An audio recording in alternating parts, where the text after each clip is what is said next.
Coming up on today's Locked On NHL podcast, the Boston Bruins continue to run through the Eastern Conference, but is every win taking them one step further from the Stanley Cup? I'm Ross Levitan alongside Mike DiStefano, and we have all what you need to know from the Eastern Conference every Wednesday on Locked On NHL. And it's all brought to you by FanDuel Sportsbook, the official sportsbook of Locked On. Make every moment more. Visit FanDuel.com/LockedOnNHL and get started today. This is the Locked On NHL podcast. It's your team every day. Locked On NHL, your daily podcast on the National Hockey League. Part of the Locked On Podcast Network, your team every day.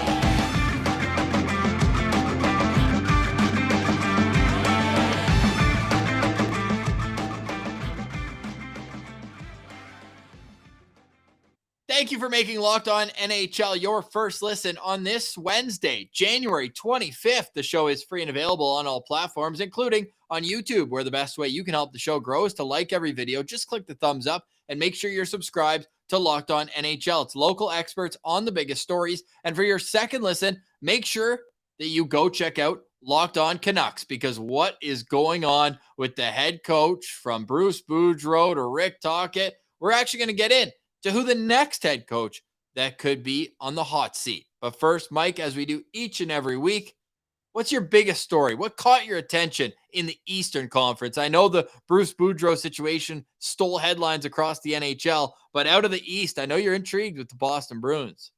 Yeah, I mean, for me, it's the Boston Bruins and how they're just steamrolling through everybody. It's a team that doesn't lose. I mean, they are currently 12 points up on the next best team in the NHL.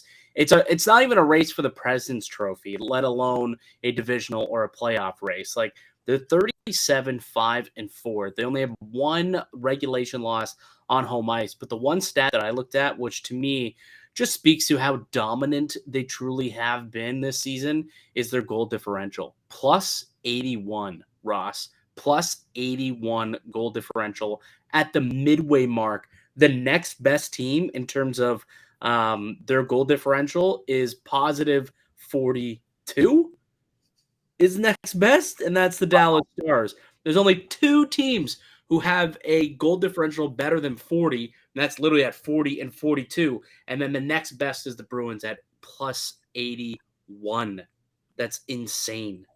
Yeah, they're playing exceptional hockey. But what's this I hear? That you think the better they do, the less their chance is to win the Stanley Cup? Yeah, because I'm a man who believes in curses, and I believe in things that trends, I guess you could say. And I mean, if you look at what's happened in the NHL, really ever since they implemented the salary cap, the team who wins the President's Trophy doesn't typically ensure that they're going to have playoff success. The President's Trophy curse is real, and every win they get is one step closer to claiming that President's Trophy.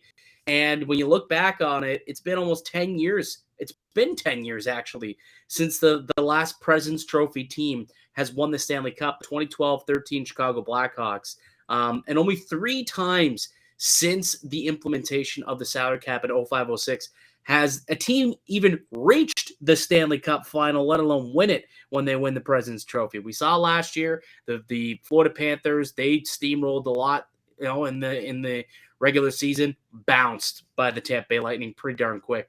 A couple of years back when Tampa went and had that unbelievable season where they challenged Detroit for broken records, bounced in 4 games by the Columbus Blue Jackets. It's a curse that I believe in. I believe in trends, and the Boston Bruins, I mean, they keep steamrolling. They're legitimately probably gonna have the President's Trophy like clinched. Like, we'll see it, the X or whatever the President's Trophy moniker is, on NHL.com standings, probably by the trade deadline. They're that far and away, running away with this thing. And I don't know, man. If you are a believer in the President's Trophy curse, that might not be the best thing for the Boston Bruins and their fan base.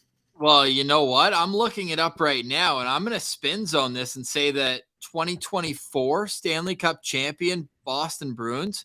Could we already say that? Because I see 3 teams on here. Sorry, 2, and could it be 3 eventually? The Florida Panthers would hope so. But The Colorado Avalanche win the President's Trophy in 2021. They win the Stanley Cup in 2022. The Tampa Bay Lightning in 2019. They win it in 2020. So could it just be a year delayed?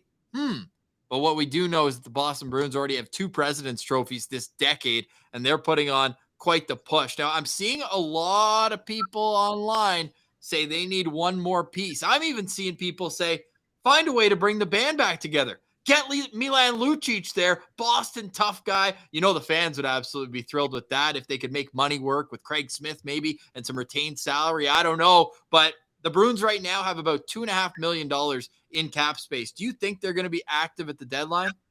I keep hearing Bo Horvat's name being linked there, and he's making $5.5 million. He's an expiring deal.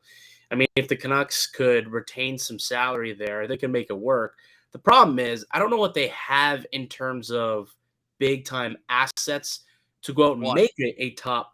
What is it? I mean, I guess they have a first round pick, but Fabian Lysell was their first round pick in 2021. He seems his stock he's one of those guys that's going up and up. I think he would be a pretty solid contributor. And what they'll like about him too, any team that would be interested, is he's already playing in the AHL at 20 years old. He's got 21 points in 26 games with Boston's affiliate. So he's not far from being NHL ready, but again, he's not a Bo Horvat either.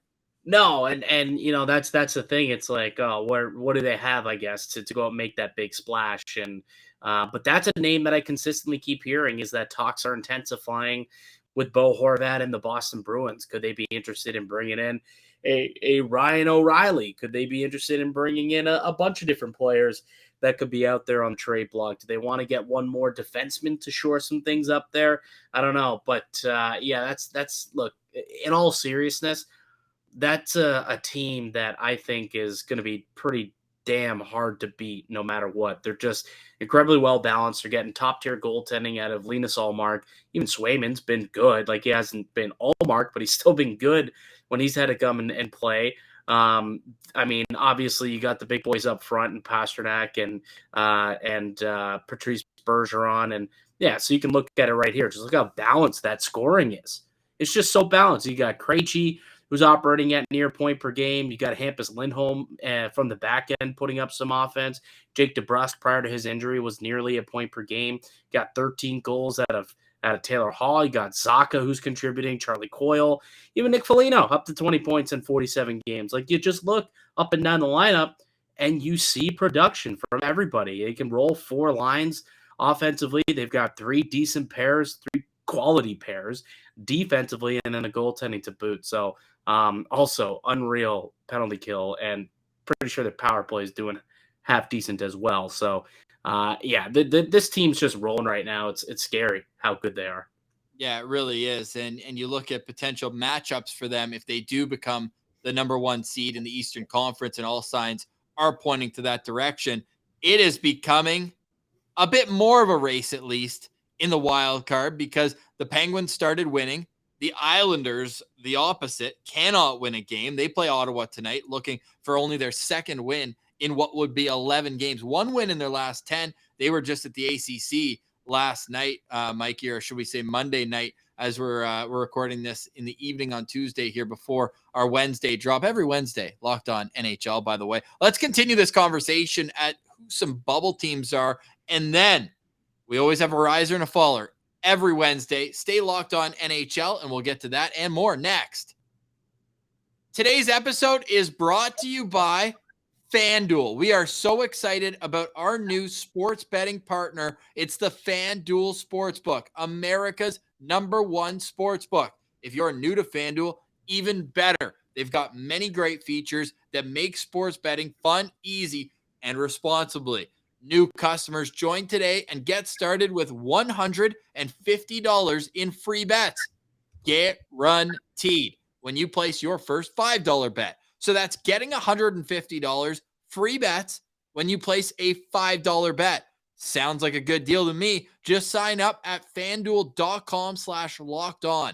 FanDuel.com/lockedon. FanDuel has all your favorite bets, from the money line to point spreads to player props. Plus, you can even combine your bets for a bigger chance at a bigger payout with a same game parlay. all on an app that's safe, secure, and super easy to use. So, football fans, now's your time. Championship weekend coming up. Place your first $5 bet and get $150 in free bets, win or lose, at FanDuel.com/locked-on. Make every moment more with FanDuel. It's the official sports book of the Locked On Podcast Network.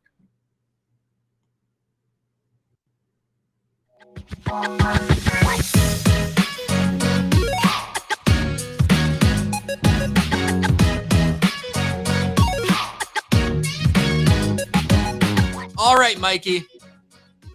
Allow me to reintroduce ourselves. That's Mike DiStefano from Locked On Maple Leafs. I'm Ross Levitan from Locked On Senators. You can go follow all 36.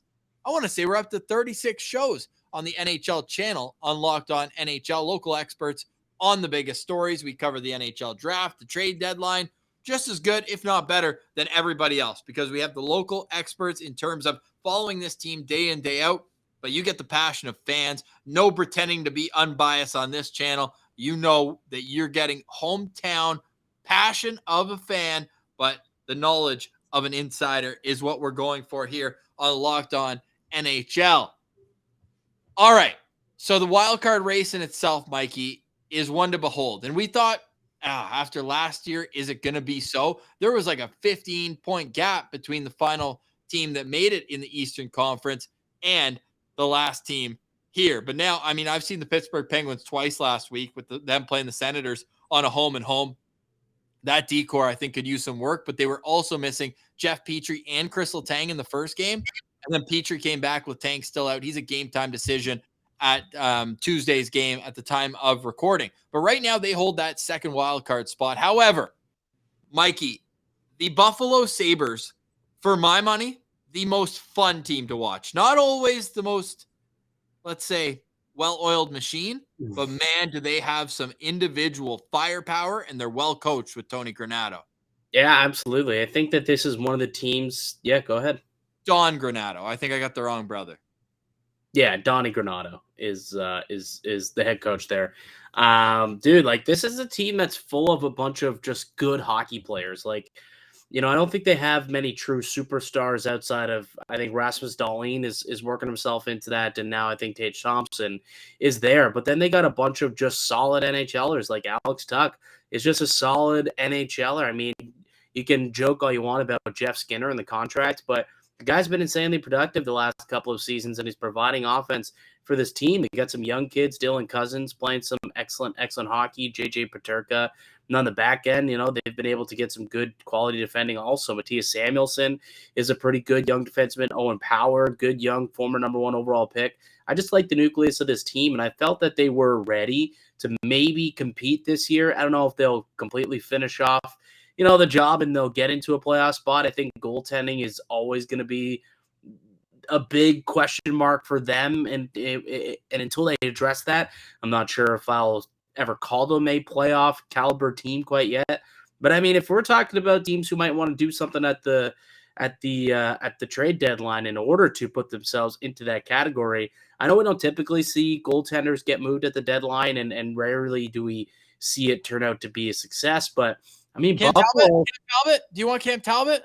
No, I don't think they want Cam Talbot. No, I do not think they want to go for Cammy Talbot there. But I'm sure there's a couple other teams that might be looking to move a goalie. I think, you know, Semyon Varlamov comes to mind as a goaltender. I think the Islanders they're really crapping the bed right now. We might get into that in a little bit here. But, you know, if he's a UFA. We talked about Arizona, right, with Kirill Vejmelka being a good fit there because he has term left on his contract. That's right. I think that'd be a great fit, actually. I think they had pieces to maybe make a move like that. So I'd be interested to see if they could try and get themselves a goaltender, because if they can, I like their roster better than some of the other rosters that are out there if they can get that goalie. And they're young and they're up and coming. I agree with that. This team's only going to get better and better, but they also are at that phase, and we're kind of chomping at the bit at Locked On Senators, talking about how, like, at some point when you have multiple drafts with multiple picks, like Ottawa had 11 picks in the 2020 draft, their fifth is making his NHL debut tonight, Ridley Gregg against the Islanders. Funny enough, that pick was traded from the Islanders to Ottawa for JG Pajot, but you have so many prospects. you have to make a quantity for quality move. And I think Buffalo's in that situation right now too, where you have like a Peyton Krebs and a JJ Paterka and Jack even Quinn. Olsen. Yeah, Jack Quinn, but Olsen's a little bit older, but Jack Quinn's right in that mix exactly. And then Couple Austin, goalies. Osland, I think it was from the most recent draft, 2020. They had 3 first rounders. They also took who they also take. They took one of the Finnish kids as well, who was at the World Juniors.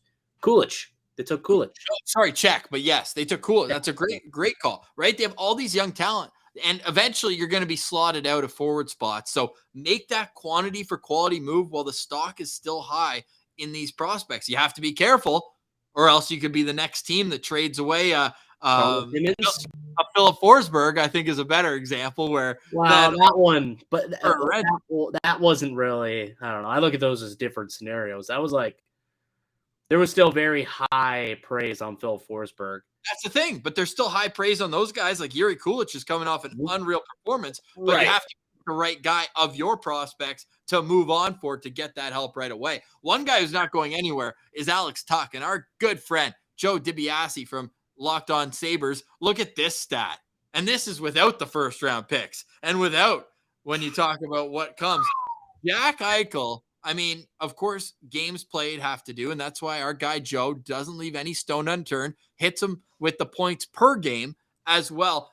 Alex Tuck has been slightly more productive than Jack Eichel, let alone the rest of that trade. So I think that tells you as well that this Buffalo Sabres team, and not only that, but Alex Tuck is a Northwestern New Yorker. Like, he has the pride of playing for the Sabres. And you can tell that pride is starting to come back, and we saw that with a great moment over the weekend. The Buffalo Sabres retired Ryan Miller's number 30, and instead of the captains coming to center ice, did you see this? The 2 goalies took the ceremonial face-off. That was awesome, especially, and I know that they did it because Anaheim was his other former team, right?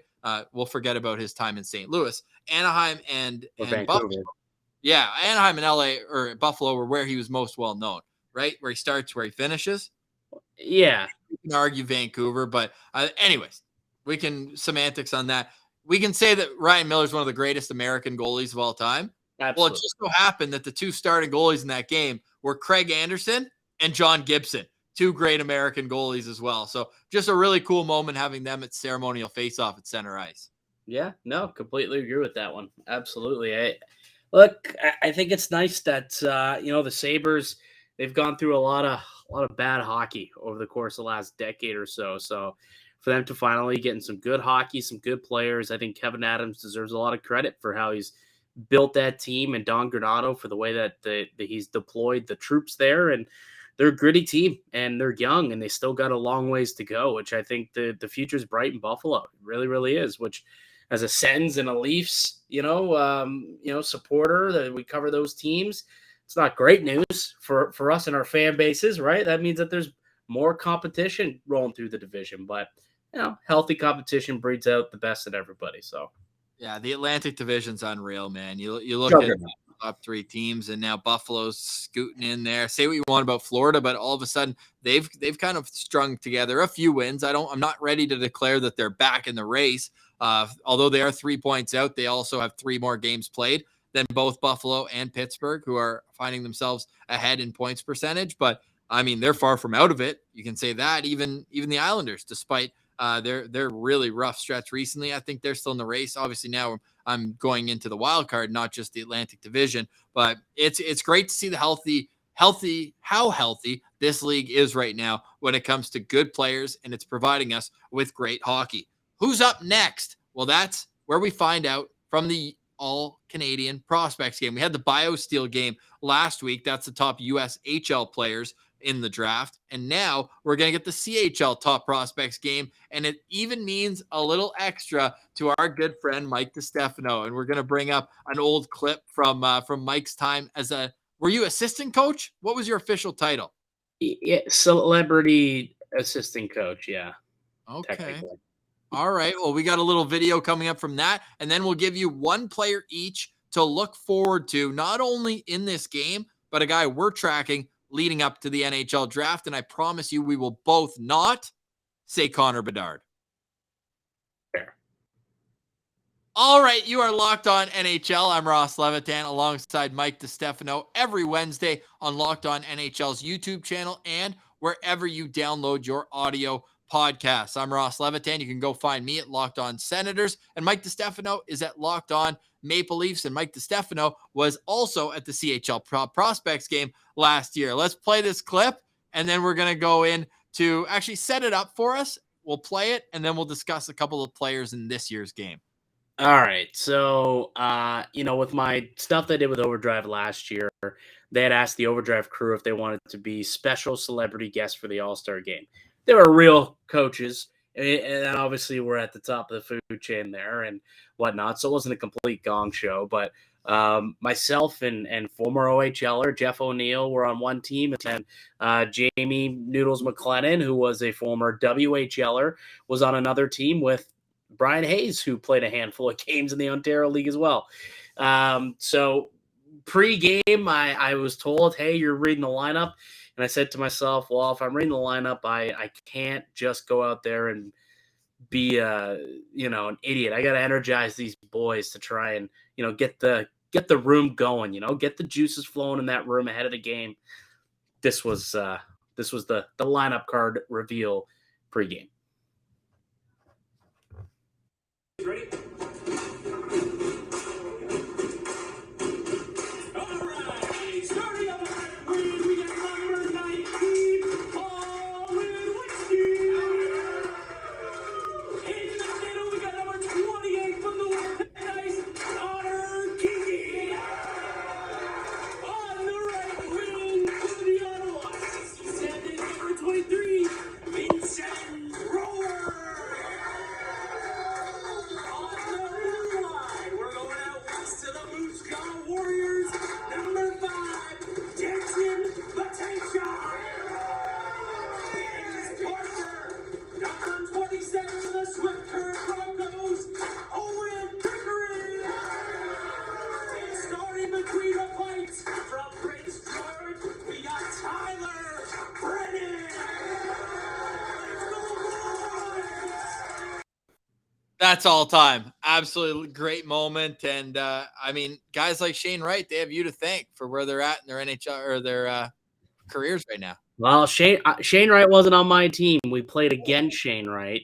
Shane Wright and who else was on their squad? I think Savoy. They had Shane Wright and Matt Savoy last year on their team. Another Buffalo Sabres prospect that we missed. That's right, he is. And we beat him. We beat them. They had the top prospects, but we had the top team.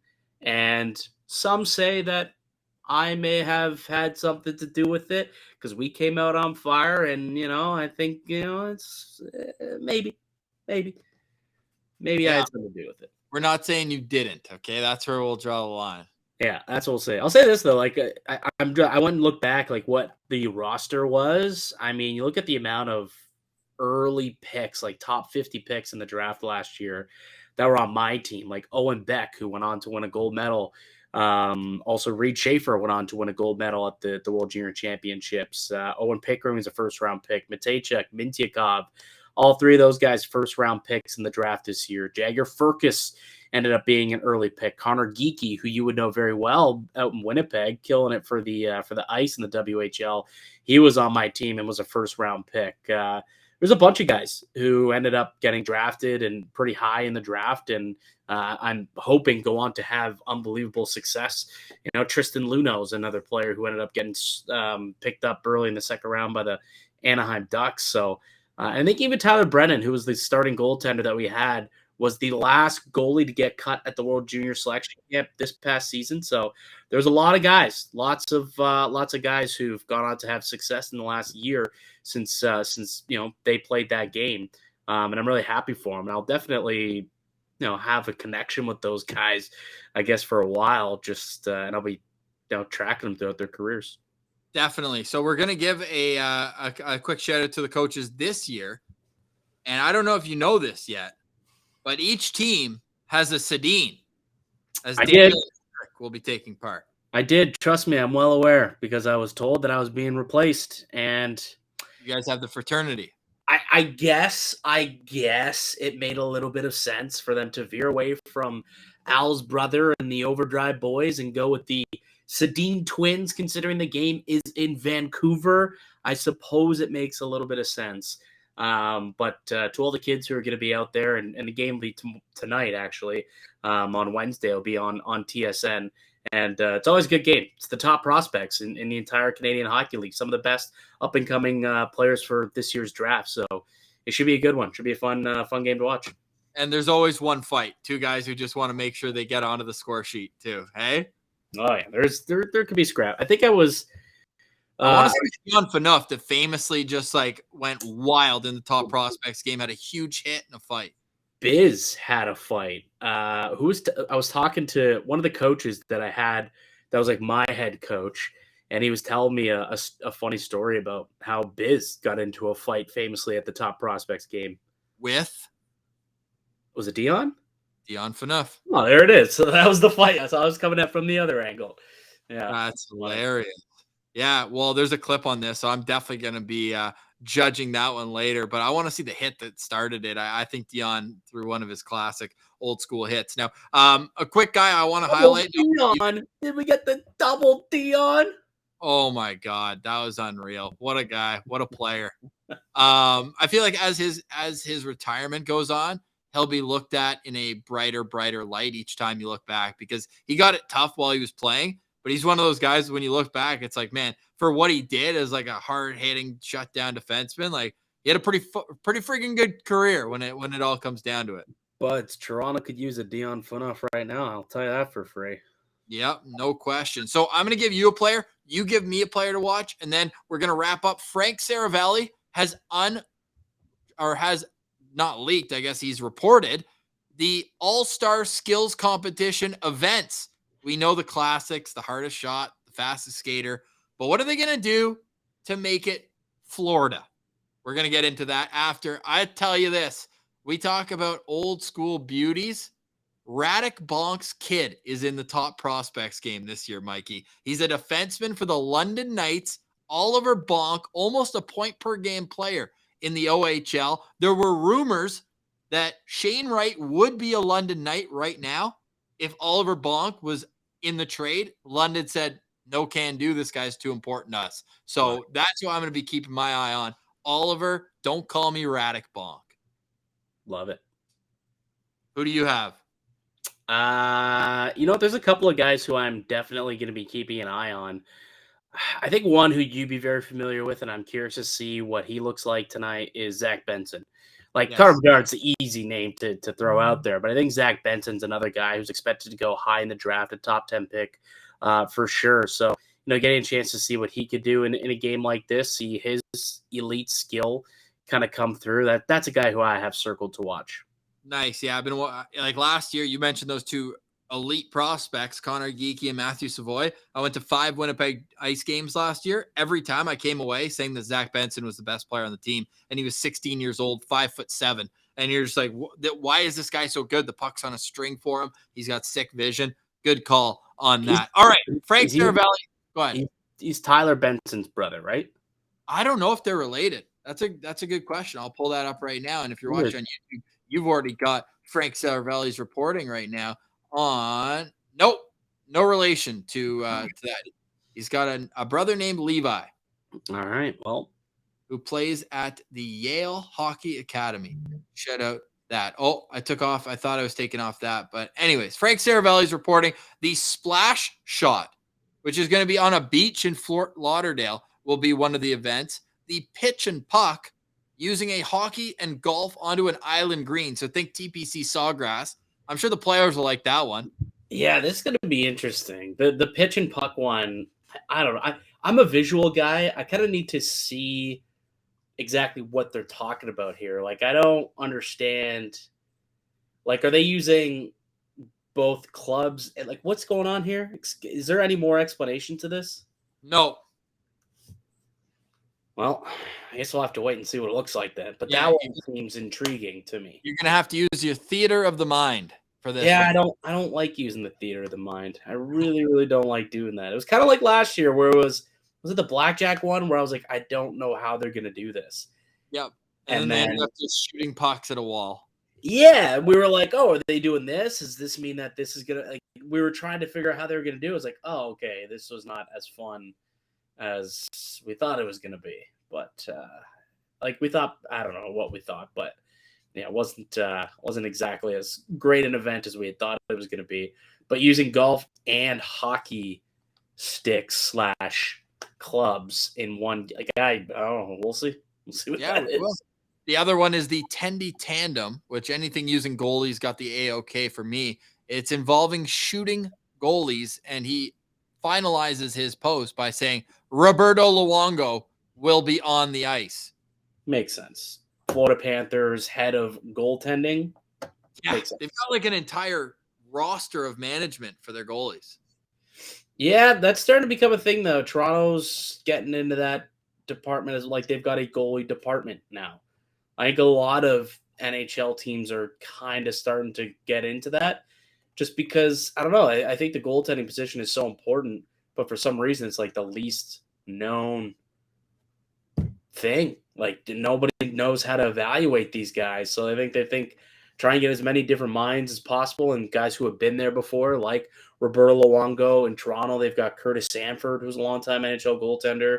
You know, it makes sense, and you know we'll see if I guess this becomes a thing in the NHL and becomes more mainstream and widespread. Absolutely. Next week on Locked On NHL, you and I will have to rehash the second Battle of Ontario game of the season. We'll get into that. But do you have any final thoughts for today?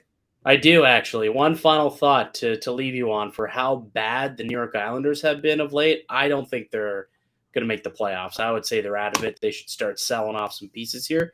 Scott Mayfield, I think, will be an attractive trade target for some teams out there looking for right shot defenseman with some size and some physicality.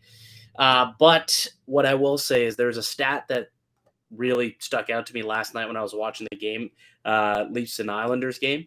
Their power play, 3 for their last 53,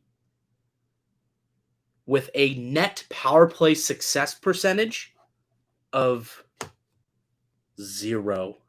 Wow. In the last 20 games, they've only scored 3 power play goals, but they've allowed 3 shorties. A net power play of 0. I mean, it doesn't get much more dire than that. And No. I'm sure our guy Gil Martin will be all over that on Locked On Islanders. Man, that's tough. Ottawa's got like the opposite problem. Their power play is great, but they can't score on 5-on-5. I guess the Islanders aren't scoring much 5-on-5 either, though. No, and that's why they've won 1 game in the last 10. So, Wow. yeah. That's brutal. My final thoughts, we spoke about it a lot deeper on Locked On Senators, but we just want to say well wishes. Bob Jones was announced today as the assistant coach, has been diagnosed with ALS. We know it's like, that doesn't get much worse than that when it comes to diseases. Chris Snow going through it right now, the assistant GM for the Calgary Flames. So Bob Jones, he's known about it for the last about 3 weeks, but they've decided to come public because they want to raise awareness and try to find a cure for this awful disease, also known as Lou Gehrig's disease. So just wanted to say, Bob Jones, everyone's thinking about you. This guy's been coaching Mikey for the last 27 years. Assistant coach to associate coach to head coach in the OHL. And then he was 1 year on the Texas Stars bench, and he's been with DJ Smith's head coaching lineup in Ottawa the last 4 years. So I know we didn't get into the coaches like we thought we would. Obviously, the Frank Saravalli thing came up. We want to touch on top prospects. We had a great conversation, too, about the Buffalo Sabres and what they could be doing. But I just want to finish the show off mentioning Bob Jones, and just ALS as a whole is just such an awful disease. And it was good to see the Ice Bucket Challenge a few years ago, right? Bringing a bit of Awareness. Awareness. Thank you for that. So, and donations too. So, we're thinking about Bob Jones. Yeah, I mean, here in Toronto, I know a lot of Leaf fans just saw what happened with Boreas Salming, who obviously did eventually fall to the terrible disease of ALS. So, we're obviously, I think everybody in the hockey circles is definitely going to have Bob Jones in their thoughts going forward as, he tries and battles that disease. Yeah, if there's one thing I know about the hockey community is that they come together at moments like this and always support their own. And DJ Smith spoke to the media for 7 minutes today, and there were absolutely zero hockey questions, and nor should there be. It was about his friend. It was about a guy who he'd coached with for years, and lots of great stories. And he's not going anywhere either, right? He doesn't want to, I mean, for his mental health more than anything. He's on the bench. He's going to stick on the bench. Or he's the eye on the sky. He's the eye in the sky. So he'll be at practice, he'll be around, and then he'll be upstairs during games as he's been relaying information to head coach DJ Smith. But he's kind of like the sounding board in the room. He's the guy that has the relationship with the players and always keeping things loose and helping them with off ice things. If you are interested in learning more, the Ottawa Senators also posted an interview with Austin Watson today. Now, Austin Watson, we know, had a wild past of being pretty rambunctious coming up. And Bob Jones was one of the guys who helped him in the OHL trying to sort things in his personal life. So it was a pretty heartfelt interview there with Austin Watson. But yeah, we mentioned Chris Snow, and Bob Jones has reached out to him. And basically he has as much support from the organization and from the hockey community as he'll need going through this battle. So just wanted to make sure that it was known there. ALS, absolutely horrible. And if you are able to donate or just have a conversation about that, it does help the future and hopefully eradicating this disease. So there's no kind of clean way to end the show after bad news like that, but we will be back next Wednesday to break down what is a super fun rivalry, and everyone gets into Sens Leafs on the weekend. Ottawa's got Leafs, Habs, Friday, Saturday, Wednesday. So I don't know. Follow on Twitter at Sens Central. I'll probably say something stupid, and we'll leave it at that. For Mike DiStefano, I'm Ross Levitan. This has been the Locked On NHL podcast, your team every day.